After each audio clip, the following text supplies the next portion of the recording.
Welcome back, ladies and gentlemen. Today, we're going to learn how to get infinite reed fiber and infinite plastic using our friend, the Drecko. And Drecko ranching is an important skill that every Oxygen Not Included player needs because of those two ingredients that are absolutely necessary to start progressing into the mid-game. Now, ranching Dreckos is a little bit different than ranching hatches. With that being said though, if you haven't seen my hatch tutorial, I highly recommend that you watch it before watching this tutorial if you're a newer player and need a sort of baseline knowledge on the basics of ranching. To start off with, you need to know that in order to find Dreckos in their natural form, you're going to be looking in the caustic biome. You can also get them out of the printing pod if you're playing vanilla Oxygen Not Included after cycle 24. If you're playing the DLC, you're going to have to discover the critter first. A quick trip to the temperature overlay shows you that the caustic biomes are a little warm, and that's where we start in our database. And just like the biome that they're from,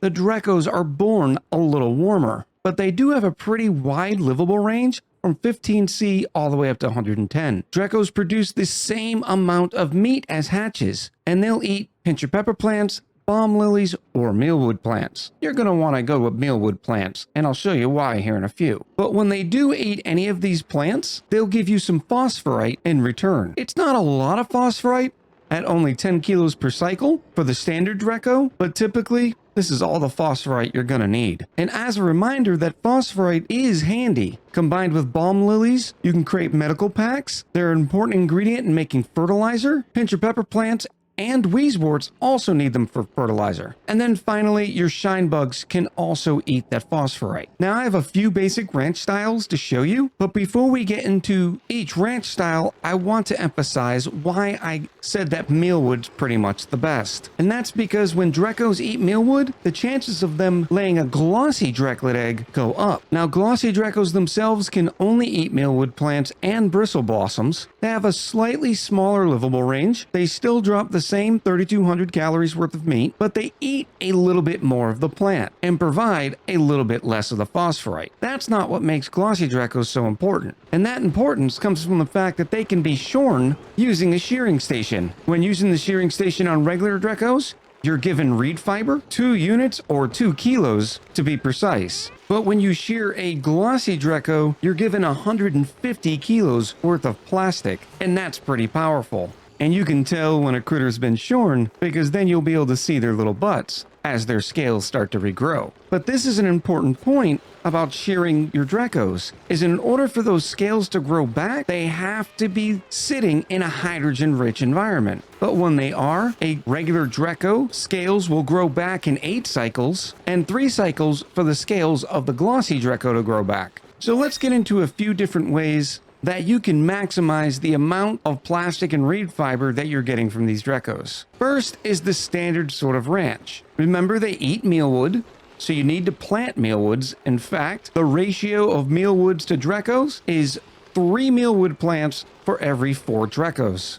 You can see here we have 6 mealwood plants. But remember when I said Dreckos like to come in hot? Well, I wasn't kidding. This Drecko here is only 7 cycles old, and you can see that they are still 56 degrees. In fact, regular Dreckos come in at 62.5 degrees when they're born, and glossy Dreckos a little cooler at 42.5. But the longer a Drecko sits in an environment, their body temperature will adapt. This 35 cycle old Drecko here is only 28 degrees. It's for that reason that your mealwoods inside these ranches are going to need cooling. In this ranch's case, I've decided to put down a couple of wheezeworts, which is pretty convenient because remember the wheezeworts need phosphorite as fertilizer, and we have plenty of fertilizer thanks to the Dreckos. An important note is that the Dreckos actually eat the plant itself, not the meal lice or anything else. For instance, this mealwood is growing right now at 81%. If a Drecko came and ate upon it, it would reduce that. For instance, this Drecko just ate that same mealwood plant, and now it's only 75% grown.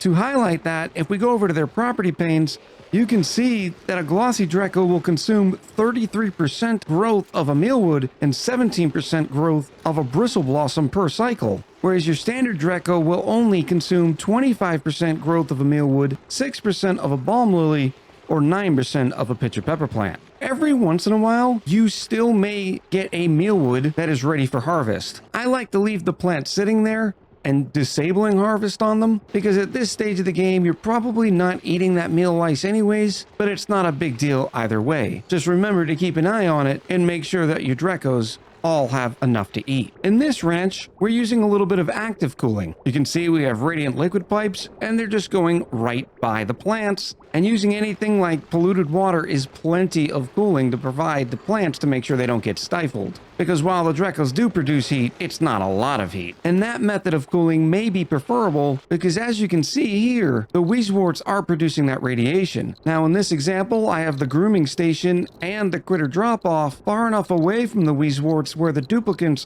aren't going to be getting any of that radiation, but it's still an important note to keep in mind. Dreckos require 12 tiles worth of space, just like your hatches do, so you're going to want to make sure that your ranches are all 96 tiles. Now you'll notice that I put farm tiles down here and not, for instance, a planter box. And that's because the Drecko will not be able to eat the mealwood if it's planted inside of a planter box. Their little arms are too short to be able to reach the mealwood up there. So you could do something like this, making sure that you put insulated tiles around the farm tiles, just to make sure whatever cooling that you're providing to the mealwood is most effective. Now in this ranch, you can see we let the Dreckos roam wherever they want to go. In this ranch, we have them blocked off with a little blob of water on top of the tile and door trick. Dreckos don't like getting wet, so they're going to stay in this portion of the ranch and won't ever try to crawl through that water blob. Which this gives you more room in your ranch for other activities, like maybe growing some extra mealwood, or storing some of the junk laying around your colony. And just to show you how many different ways you can do this, you can see this time I put the farm tiles up one tile, and that way we could maintain that nice 4-tile height of the ranch. But remember, the farm tiles take up space just like any other tile, so make sure your stable is still sitting at 96 tiles. Now in this ranch here, there is no hydrogen, and that's okay, because we're taking all of those critter eggs and dropping them in this system here. And this is where you can really capitalize on the power of the Dreckos producing both plastic and reed fiber. This entire room is absolutely filled with hydrogen, protected by a liquid lock so none of that hydrogen can get in or out. And that way, the Dreckos are 100% of the time sitting in that hydrogen atmosphere that they need. So every single 8 cycles, we're going to be able to get 2 kilos worth of reed fiber from this Drecko. We also have a powered incubator in here, and this is another important difference about hatches versus Dreckos. Dreckos only lay an egg once every about 9 cycles, and the same goes for the glossy Dreckos as well. Another difference is that they live for 150 cycles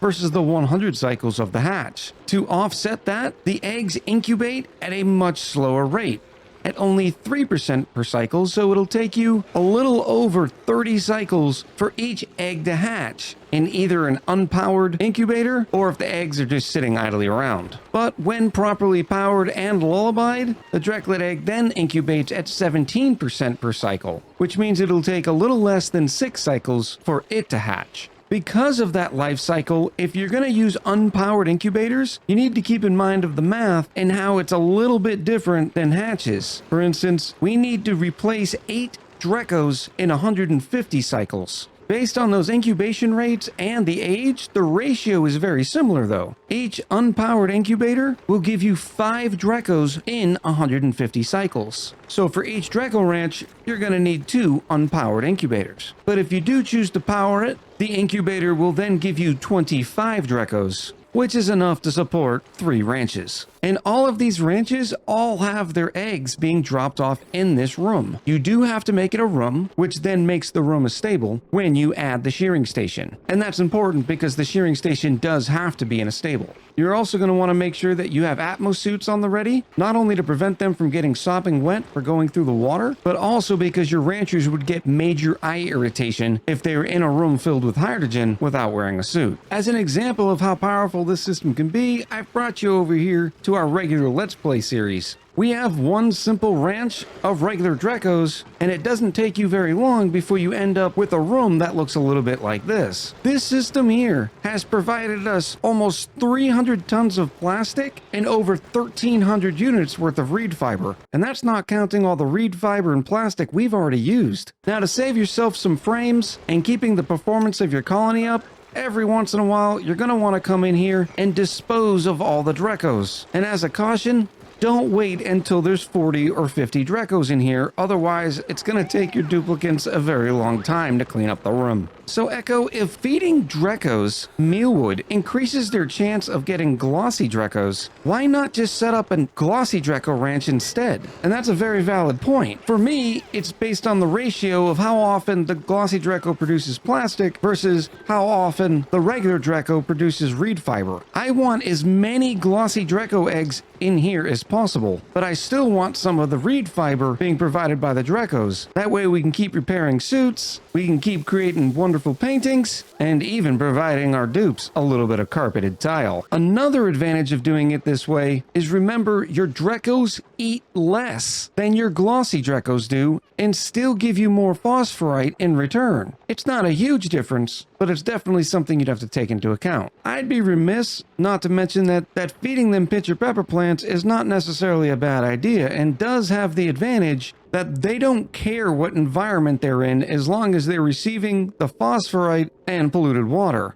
So in this ranch's example, you could have pitcher pepper plants lining the top, and the plants wouldn't care that they're sitting in a hydrogen atmosphere. And you could even set up an auto sweeper system that feeds them the phosphorite that the Dreckos are going to produce anyways. But because of rooms like this, I don't know if the juice is worth the squeeze. In this vertical ranch here, you can see that we have hydrogen filled up to the point where it's not going to bother the dupes when they come in here to either shear or do any of the grooming errands. This way, the Dreckos are still in that hydrogen environment often enough to where their scales will regrow, but not so much hydrogen that you're going to have to take into account dupes coming in and figuring out what else to feed them, because mealwood will not grow in hydrogen. But that's why I wanted to highlight this ranch here and this ranch over here, because we did put a thin layer of hydrogen at the top of each of them, and it gives you the option of being able to shear them in here as well. But you're going to get so much reed fiber and plastic out of this system, I'd almost say it's completely unnecessary. But if you do that, when you do go and kill all the critters in here every once in a while, do not kill the regular Dreckos. Because of the ratio of how many glossy Dreckos eggs they're going to lay to regular Dreckos, you're going to want to keep these Dreckos live, and that way you can still get as much reed fiber as possible. Remember, you don't have to put hydrogen in here anyways, and you can still utilize the shearing station. Although in that case, they're only going to get shorn once, and then they'd live their life with their butts exposed because the scales are never going to regrow again. I know this tutorial wasn't as long as some of the others, and it's because I don't believe it needed to be. As long as you have the baseline knowledge of ranching, adapting those strategies over to Dreckos isn't too difficult at all. And by using some of the tips we've shown here, and I highly recommend you use this room, you'll quickly have more plastic and reed fiber than you ever have to worry about, without growing a single thimble reed or by creating plastic using polymer presses. When we just compared the power of the Drecko and how much plastic they can produce, it really makes the polymer press a hard choice. Not to mention the fact that you may start on a planetoid